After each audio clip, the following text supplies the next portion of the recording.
여러분, 스테판의 순교 이후 예루살렘의 초대교회 공동체는 유대인들에 의해 본격적인 핍박과 박해로부터 위험에 처하게 됩니다. 이 때문에 사도들을 제외한 많은 공동체 사람들이 이제 뿔뿔이 흩어지게 되는데, 이때 7명의 집사 중에 한 명이었던 빌립 집사는 예루살렘을 떠나 사마리아로 갑니다. 방금 전 우리가 읽은 사도행전 8장 말씀에는 빌립이 복음을 전한 두 가지 에피소드가 기록되어 있는데요. 하나는 우리가 방금 전 읽은 8장 4절에서 25절에 기록된 빌립의 사마리아 전도 이야기고, 다른 하나는 빌립이 가사로 가는 광야에서 에디오피아의 재무부 장관을 전도한 이야기인데, 이것이 8장 25절에서 40절에 기록되어 있습니다. 저는 여러분과 함께 이번 주일에 이어 다음 주 주일까지 2주간 연속으로 빌립의 전도 여행에 대해서 나눠보고자 합니다.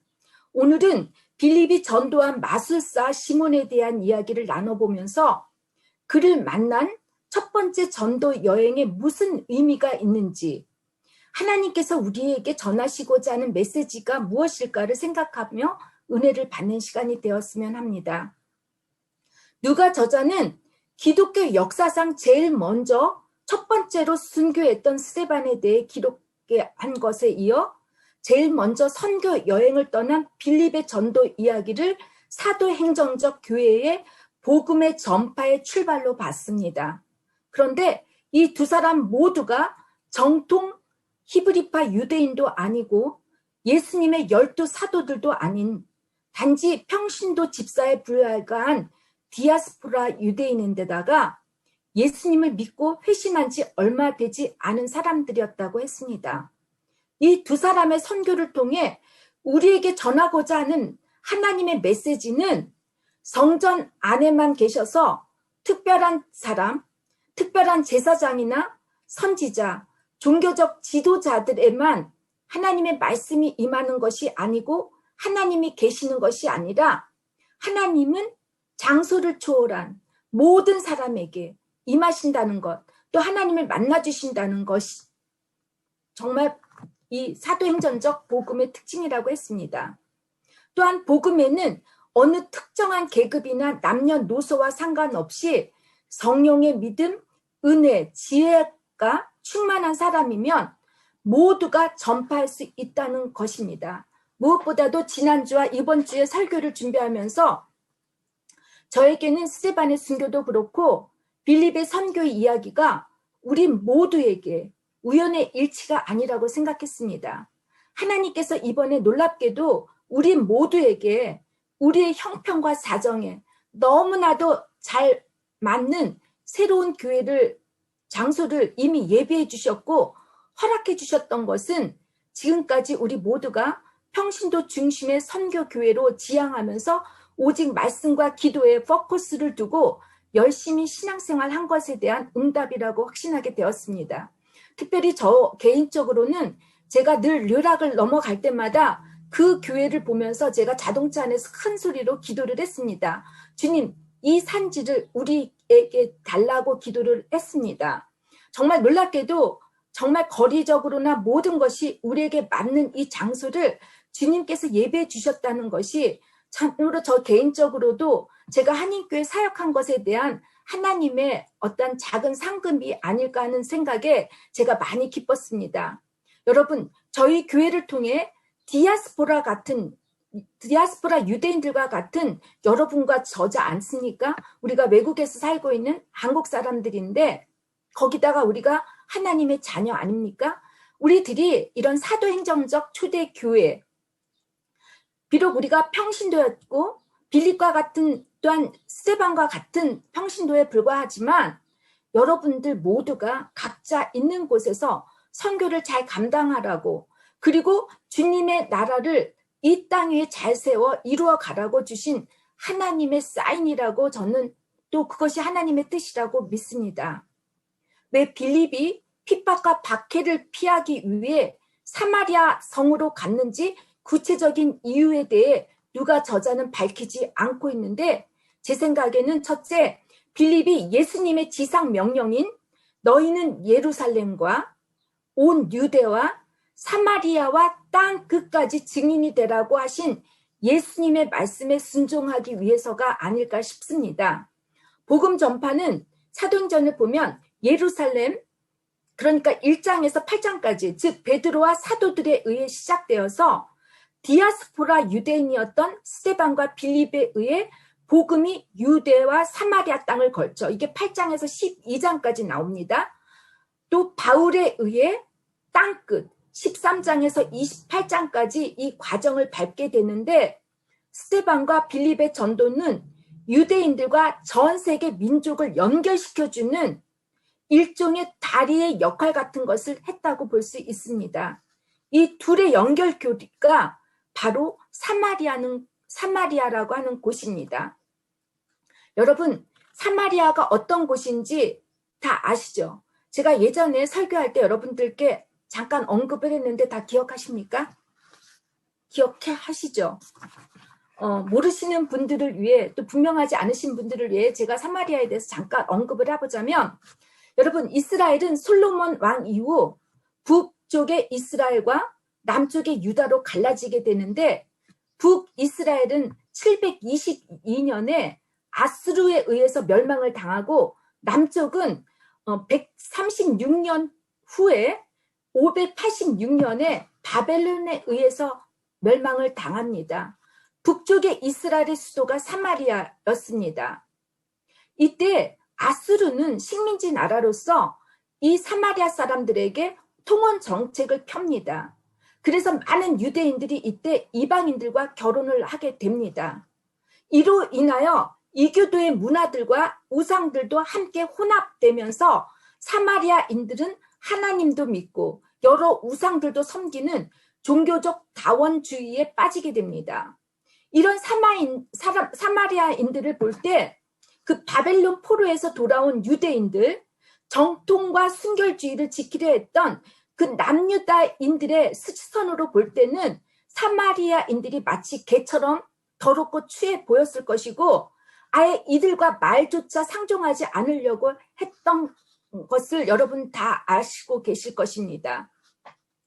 이런 사마리아 땅을 빌립이 밟았다는 것은 복음이야말로, 예수님이야말로 모든 선입관과 판단, 차별의 장벽을 허물고 경계를 무너뜨릴 수 있다는 것입니다.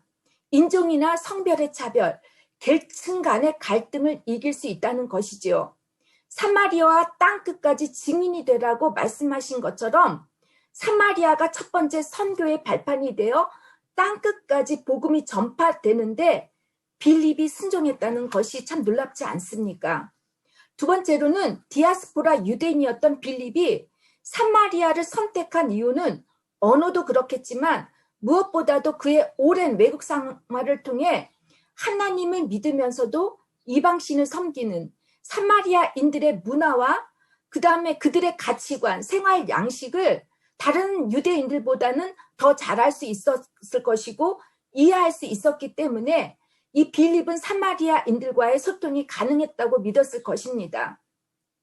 비록 사마리아는 유대인들에게 저주의 상징이었고 버림받은 땅, 경멸의 대상이었지만 이 외면당한 곳의 사람들에게 빌립은 자신의 삶 속에 경험했고 느꼈고 안타까웠던 마음이 있었을 거라고 봐요. 여러분들이 외국에 살면서 그 아픔이 있잖아요. 응? 여기에 동화되지 못하는, 또 같이 살면서도 뭔가 우리가 따로 떨어져 있다라는 이질감 같은 그런 외로움들이 우리들은 다 우리가 느끼고 있잖아요. 그런 느낌을 이 빌립은 알고 있었을 것입니다. 그래서 이들에게 동정의 마음이 생겼을 것이고, 그래서 이들에게 참 복음을, 참 예배를 전해주고 싶었을 것이라고 생각됩니다. 요한복음 4장에 나오는 스가성의 사마리아 여인에 대해서 여러분 다 아시죠? 예수님께서 갈릴리로 가실 때마다 사마리아를 꼭 거쳐서 가셨는데 제일 먼저 만난 사람이 여러분 우물가의 사마리아의 스가성 여인이었습니다. 여자들은 당시 읽지는 못했어도 입으로 잘 전하는 능력을 가지고 있어서 예수님 복음을 전파하는 데는 여자들의 입이 필요합니다. 그래서 저희 교회 여자분들 정말 여러분들에게 주신 그 입으로 주님의 복음의 말씀을 잘 전파해 주시기 바랍니다. 예수님께서 사마리아의 그 스가성 여인을 만난 것은 예수님이 유대인을 위한 것만이 아니라 이방인을 전도하시기 위한 첫 번째 사례였습니다. 예수님과 사마리아 여인의 만남의 주제가 뭔지 아십니까? 바로 예배에 관한 것이었습니다. 예수님은 스가성 여인에게 예배할 장소가 사마리아의 그림산이나 예루살렘 성전이 아니라 바로 예수님을 통한 예수님의 이름으로 하나님 아버지께서 드리는 새로운 예배의 시대가 되었음을 알려주었습니다. 그리고 누구든지 예수님을 믿을 수 있고 성경 안에서 영과 진리로 예배할 수 있는데 요한복음 23절에 여호와께서는 자기에게 이렇게 예배하는 자를 찾으신다고 말씀하셨습니다. 죄가 많은 곳에는 여러분 은혜가 많다는 로마서 말씀 아시죠? 율법적으로 봤을 때 사마리아인들은 죄인이고 하나님도 섬기고 동시에 우방도 섬기는 혼합적 민족이었지만 빌립은 참 복음이신 예수님만을 믿고 예수님을 통해 예배를 드릴 수 있는 하나님 아버지께서 찾는 그 한 사람을 위해 사마리아로 갔을 것이라고 저는 생각합니다. 오늘 우리 권지사님께서 예배를 마친 후에 이제 신댁을 방문하려고 하신다고 하는데 여러분 우리 다 기도 모임에서 알았죠? 우리 권집사님이 얼마나 시부모님의 복음을 위해서 눈물로 기도하셨던 것 우리 다 알고 계실 것입니다. 주님을 인격적으로 우리 권집사님 만나셨고 그 인격적으로 만남을 통해서 기쁨과 소망을 누려봤으니까 이 누림과 기쁨을 시부모님에게도 나누기 위해서 복음의 증인이 되겠다고 하실 때 저는 우리 집사님의 기도가 이미 시부모님의 마음을 움직였을 것이라고 믿습니다. 믿습니까 우리 집사님? 직접 복음 말씀을 오늘 전하지 못하시고 오시더라도 시부모님의 손 한 번 더 잡아주고 안아주고 그리고 기도했을 때 그리고 돌아오실 때 그것이 증거라고 저는 믿습니다. 이미 복음이 그분들의 마음 안에 들어가서 하나님께서 그분들을 구원해 주셨을 것이라고 믿고 우리 모두 함께 기도로 응원하고 후원하겠습니다. 믿습니까? 우리 여러분 모두 오늘 우리 권집사님의 시댁 방문을 위해서 기도해 주시기 바랍니다. 복음은 내가 증인이 되어야 하고 증인으로서 살아가는 모습 그 자체여야 합니다. 증인은 법적 용어죠. 누군가를 살리고 죽이는 것은 증인의 증언에 달려 있습니다. 때문에 증인은 반드시 보고 들은 것, 진실만을 말해야 하고 출석 요구에 응해야 합니다. 여러분이 진정 하나님을 믿고 예수님을 믿고 있다고 하면서 나는 증인이 될 수도 증인의 자리에 설 수도 없다고 하신다면 이 얼마나 슬픈 일이고 안타까운 일입니까? 내 증언의 진실 여부에 따라 그 누군가의 목숨이 달려 있다면 그것도 내가 사랑하는 가족 그리고 친구들 그리고 내가 사랑하는 이웃이라고 한다면 여러분들의 책임이 얼마나 막중합니까? 그런데도 여러분 계속 침묵하고 계실 것입니까? 여러분과 저에게 주신 지금의 환경, 형편이 100% 다 만족하지 못하고 부족하다고 느끼실지라도 이것들은 주님께서 여러분에게 복음을 전하라고 복음의 증인이 되라고 주신 자원들입니다. 소스입니다. 내가 준 이 모든 자원을 통해 한 생명을 천하보다 귀하게 여기시는 하나님 아버지의 마음으로 그 한 생명의 구원을 받을 수 있도록 복음의 증인이 되어 주신다면 여러분 하나님께서 갖고 있는 그 자원 이상으로 하나님께서 채워주실 것을 저는 믿고 여러분들 다 믿어주시기를 부탁드리고 축원합니다. 믿습니까 여러분들? 빌립이 복음을 전할 때 사마리아 사람들에게 어떠한 일이 일어났는지 6절에서 8절에 기록되어 있습니다. 사마리아 사람들은 빌립의 말을 듣고 행하는 표적도 보고 한 마음으로 빌립의 말을 따랐을 때 귀신이 나가고 질병들이 치료되는 역사가 일어나면서 성에 모인 사람들이 기뻐했다고 했습니다.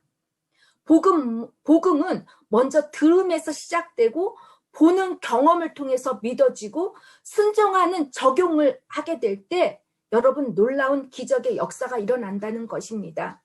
모든 질병이 다 그렇지만 초대교회 시대에는 특별히 중풍 환자, 안진뱅이, 귀신 들린 자들의 고침들이 일어났다는 것은 여러분 영육간의 눌림과 죄로부터 자유함을 치료를 받았다는 것입니다. 주님의 말씀을 듣는 이 시간 우리를 얽매게 하는 모든 것들, 행여 의식이든 무의식이든 아직도 헤어나오지 못하는 것들로부터 여러분이 자유로움을 얻기를 주님의 이름으로 축원합니다. 이 시간 오랫동안 여러분을 누르게 했던 그런 자존감이나 열등감, 우울함, 정말 우울증 환자들이 점점 늘어나고 있어요. 특별히 이 코로나 시대에 더 많은 사람들이 우울증이 일어나고 있는데 또 분노도 일어나요. 아마 이 코로나가 끝나고 나면은 이혼율과 베이비붐이 많이 일어날 거라고 하는데 이 분노 참지 못해서 그렇겠죠. 걱정과 근심, 짜증, 질투, 시기심, 탐욕, 미움과 증오, 복수심 같은 이 감정적 장애들로부터 여러분 그리고 육체적, 정신적 질병들로부터 여러분이 해방되시어 치유를 받기를 예수님의 이름으로 선포합니다.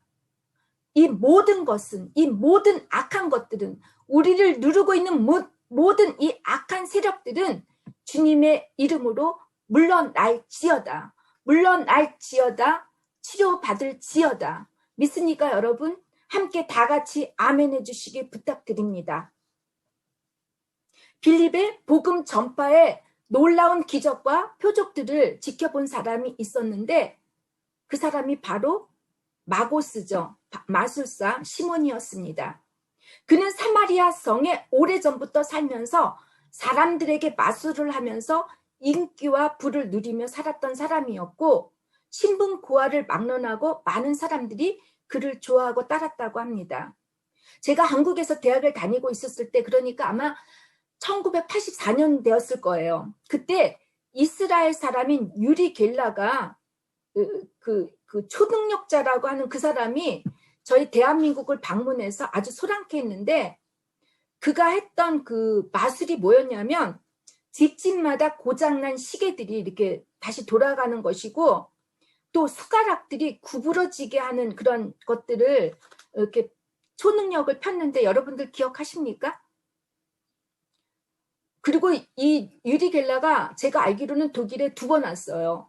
그래가지고 텔레비전 쇼에서 하는 것을 봤는데 저도 혹시나 해가지고 그 사람이 하라는 대로 그냥 집중해서 봤어요. 그 초능력이 될지 안 될지 저도 호기심에 죄송해요. 따라 했는데 됐겠습니까? 당연히 안 됐죠. 그가 했던 그 텔레파시라든가 투시라든가 프시오키니제라고 그래요. 이런 뭐 염력 같은 거예요. 우리의 어떤 그 모든 정신과 육체를 통일해서 한 사람에게 집중 투여하는 거를 염력이라고 하는데 이것을 통해서 자신의 초능력을 발휘할 수 있는 사람이라고 이 사람이 아주 PR을 하며 전 세계를 돌아다녔는데 마술사 시몬도 이와 같은 사람이었던 것 같아요. 이 시몬은 자신을 큰 자라고 불렀다고 합니다. 그런 시몬의 눈앞에 빌립이 등장했습니다. 빌립은 하나님의 나라와 예수 그리스도를 전파하면서 놀라운 표적과 기적을 행합니다. 중풍병자가 일어나고 귀신이 떠나가고 빌립의 성령 충만한 설교에 많은 사람들이 감동을 받고 세례를 받으니까 이 시몬이 어리둥절했을 것입니다. 자신에게 쏠렸던 관중들의 스포트라이트가 하루아침에 빌립으로 옮겨져가지고 빌립이 집중을 받으니까 얼마나 속상했을 것이고 부러울 수도 있었을 것입니다. 여러분 유리 겔라가 했던 초능력 그냥 시계가 돌아가고 숟갈이 구부러지는 거 이 무슨 의미가 있겠습니까? 그러나 빌립의 능력은 사람을 고치고 귀신이 떠나가는 그런 능력을 행했다고 하는데 여러분 이것이 바로 초능력 아닙니까? 이 능력은 물론 귀신들도 하는데 일순간이라고 합니다. 빌립은 복음의 진리와 이 시몬은 복음의 진리와 말씀보다는 이 빌립이 행하는 놀라운 권능과 힘에만 관심을 갖고 그는 세례를 받고 빌립을 아주 간절히 따랐다고 합니다. 빌립을 통해 사마리아 사람들이 세례를 받았다는 소식이 이제 전해지자 예루살렘에 있는 사도들은 이 세례받은 사마리아인들이 성령을 받았는지 이제 검토하기 위해 확실한지 아닌지를 알기 위해서 베드로와 요한을 사마리아에 보냅니다. 그런데 세례를 받은 사마리아인들에게는 성령이 내리지 않았다고 합니다. 여기 16절에 있죠. 이 장면에서 여러분 물세례와 성령 세례라는 그런 말, 또 물세례와 성령의 차이에 대한 이런 신학적 논쟁이 일어나게 되는데요. 성령 세례를 받지 아니하면 기독교인으로 인정하지 못하고 성령 세례를 강조하는 많은 교회들이 있습니다. 특히 카리스마스를 되게 강조하는 교회들이 그렇죠. 세례 요한은 마가복음 3장 11절에 나는 너희로 회개하기 위하여 물로 세례를 베풀거니와 내 뒤에 오시는 이는 나보다 능력이 많으시니 나는 그의 신을 들기도 감당하지 못하겠노라. 그는 성령과 불로 너희에게 세례를 베풀 것이요라고 예수님의 성령 세례를 이제 세례 요한이 처음으로 언급을 합니다. 이것에 대해서 독일교회에서는 세례를 주님께서 받으실 때 성령이 임했다. 그 비둘기에 성령이 임했다고 해서 성령을 베풀 때 이미 물세례를 베풀 때 성령의 세례도 베풀다고 성령이 임했다라고 이렇게 우리가 독일교회에서는 규정을 짓는데 이게 바로 주정부 교회에서 이렇게 규정을 짓고 있습니다. 저는 물세례와 성령 세례의 차이는 마치 아이가 태어나고 자라는 것과 같다고 생각합니다. 아이가 태어났어도 어른으로서 성숙하기까지는 부모의 양육과 가르침, 또 주변 환경으로부터 많은 도움이 필요하듯이 물세례를 통해서는 우리가 하나님의 자녀로서 구원을 받았다고 하지만 그리고 이 물세례는 사람으로부터 받은 것이라고 한번 이례적인 것으로 받을 수 있다고는 하지만 여러분 우리가 살아갈 때 믿음의 신앙인으로 살아갈 때 물세례 가지고만 충만하지 않지 않습니까?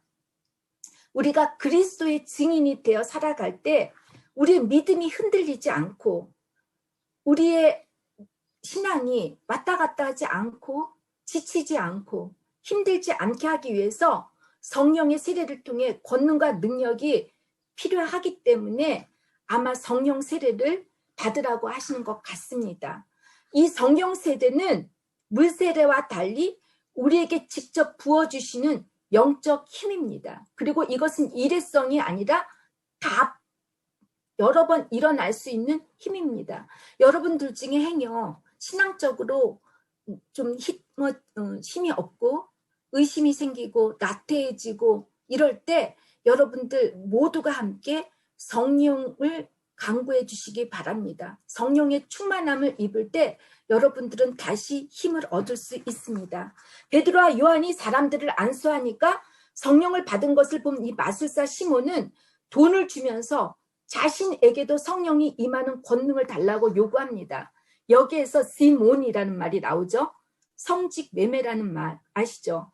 그러니까 시몬과 머니 합쳐서 성직 매매라는 말이 나왔습니다. 돈으로 높은 교직을 차지하고 하나님께 돌아가야 할 영광을 자기 것으로 돌리는 사기꾼들을 성직 매매자라고 합니다. 단테의 신곡을 보면 지옥이 9층으로 되어 있습니다. 제8층이 사기단, 그러니까 사기 지옥이라고 하는데 이곳을 말레볼지아라고 합니다. 말레볼지아. 여러분 말세 볼지어다라고 그렇게 생각하세요. 말레볼지아. 단테는 성직 매매한 자들은 이곳 그 말레볼지아에서 유황불에 타면서 거꾸로 매달려 있다고 이렇게 묘사를 하고 있습니다. 요즘 한국교회에서는 대형교회 목회자들의 세습과 권력과 재정 문제로 큰 위기를 겪고 있습니다. 이 성직 매매와 세습은 종교개혁 당시에도 있었는데 성직자들이 그들의 거대한 수도원 재산을 자신의 조카, 이제 결혼을 못하니까 자식이 없죠. 자신들의 조카나 친척에게 세습을 하고 수도원 산하 교구 목회 자리를 돈으로 매매해서 재산을 축적합니다.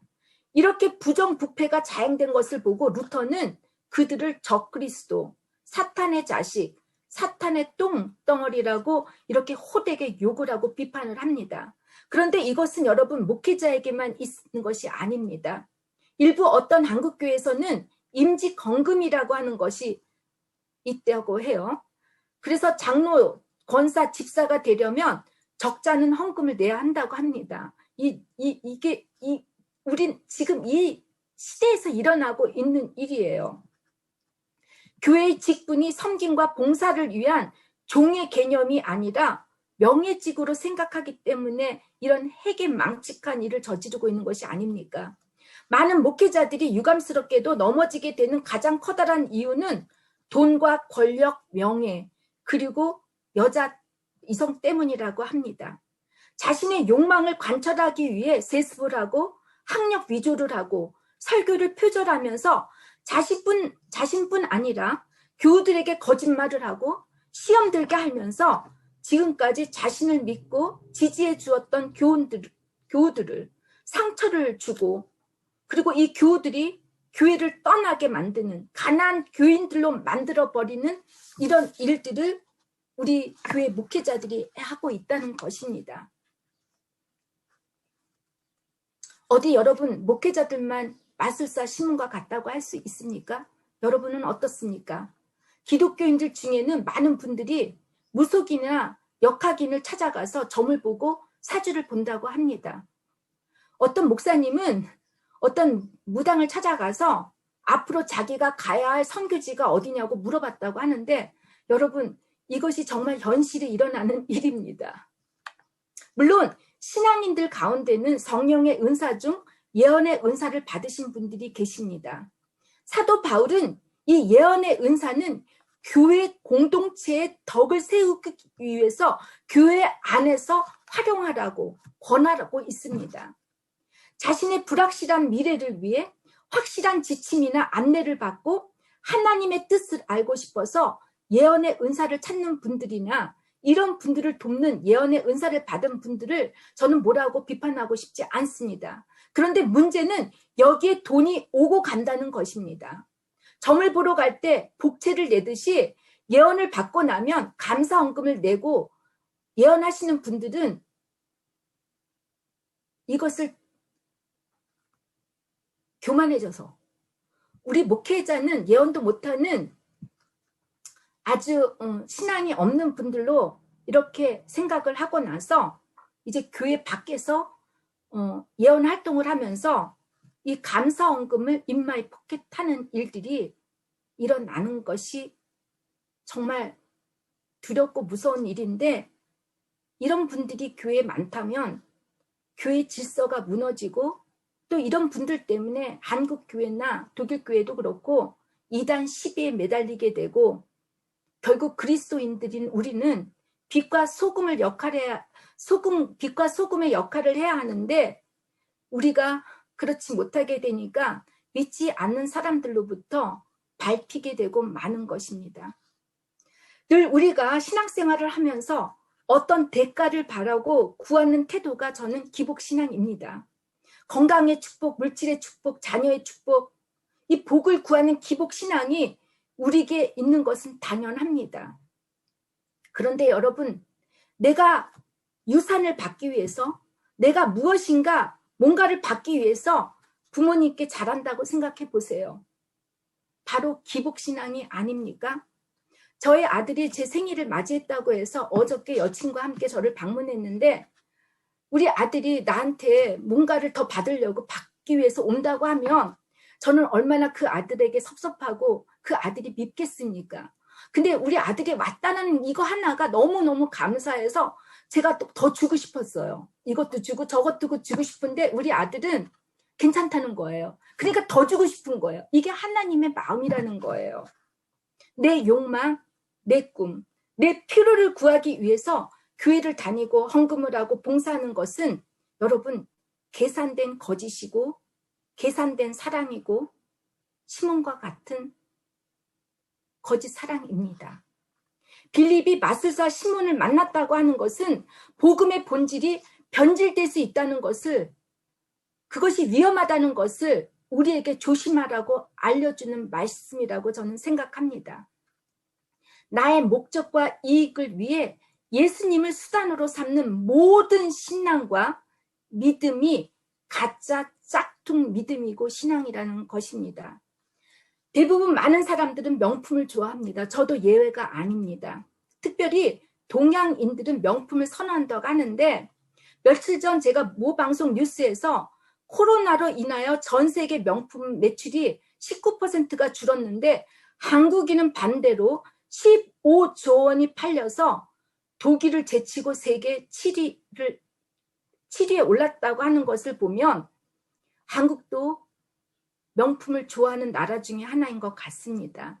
왜 이렇게 많은 사람들이 명품을 좋아하는지, 이것은 베블린 효과 때문이라고 합니다. 베블린 효과라 함은 미국 사회학자 소스타인 베블린이 미국의 사회와 경제를 비판하는 유한계급론이라고 하는 책에서 물질은 값이 비쌀수록 가치가 커지고 가격이 오를수록 수요가 늘어나는 효과가 일어난다고 이렇게 말을 했습니다. 한마디로 비쌀수록 더 잘 팔린다는 것입니다. 때문에 명품 재고품들은 여러분 세일을 하지 않습니다. 아울렛 없습니다. 그리고 이 명품 제품들은 유감스럽게도 불살라 소각해 버린다고 합니다. 예를 들어서 샤넬 제품 같은 경우는 한 달에 가방 하나, 지갑 2개만 팔면 자기네들의 목적을 성취했다고 하니까 얼마나 이 이름, 라벨, 딱지가 얼마나 가격을 우리가 계산해야 합니까? 자동차도 마찬가지죠. 남자들은 자동차 되게 많이 선호하죠. 그죠? 보통 명품 제품을 선호한 사람들은 자신이 명품 인생을 산다고 착각을 한다고 합니다. 자신의 재력과 지위를 과시함으로써 자긍심을 높이고 선망의 대상이 되었다고 믿는다는 것입니다. 이렇게 명품 제품을 사고 싶은 욕구는 있지만 여러분, 형평상 구입할 수 없는 사람들이 대체 만족을 하기 위해서 어떤 제품이 있습니까? 짝퉁이죠. 짝퉁. 짝퉁이 존재한다는 것이에요. 하나님은 우리의 아버지이십니다. 우리를 사랑하셔서 당신의 하나밖에 없는 가장 값진 아들의 목숨으로 우리를 살리셨다는 것이 참 진리, 최고의 명품이 아니겠습니까? 그렇죠?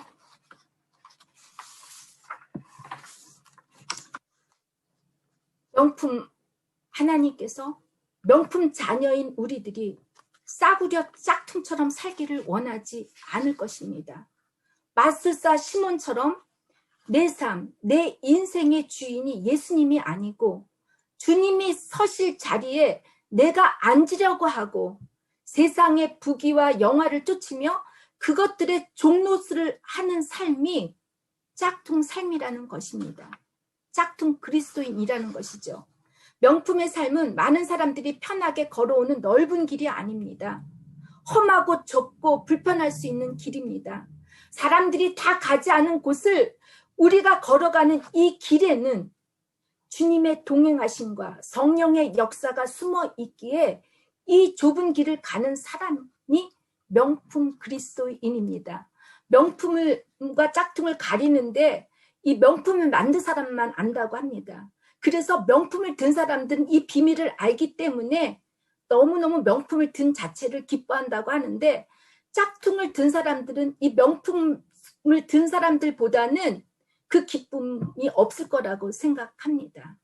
여러분, 우리가 이 좁은 길, 어려운 길을 가더라도 이 안에 최고의 가치, 감춰진 보석이 우리에게 있고 우리가 이것을 발견할 수 있다면 여러분, 이것이 바로 복음 안에 감춰진 신비한 진실이고 신비한 비밀이고 신비한 선물이라는 것을 여러분 아시고 여러분 지금부터 명품의 그리스도인들이 다 되시기를 주님의 이름으로 축원합니다.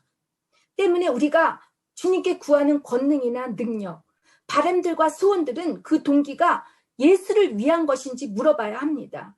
주님의 말씀대로 이웃을 내 몸처럼 사랑하고 섬겼는지, 한 생명의 영혼을 살리기 위해서 내가 무엇을 하고 있는지, 이 모든 것을 위해서 기도할 때 반드시 하나님께서는 여러분에게 응답해 주시고 여러분들이 구하는 모든 것들 이상으로 채워주십니다. 그래서 예수님께서 너희는 먼저 그의 나라와 그의 의를 구하라고 하십니다. 그럴 때 이 모든 것들을 우리에게 채워주신다고 합니다. 저는 항상 우리가 하나님의 진리, 하나님의 의를 구하게 되면 이 명품을 우리가 소지하고 있는데 가짜를 위해서 우리는 구하지 않습니다.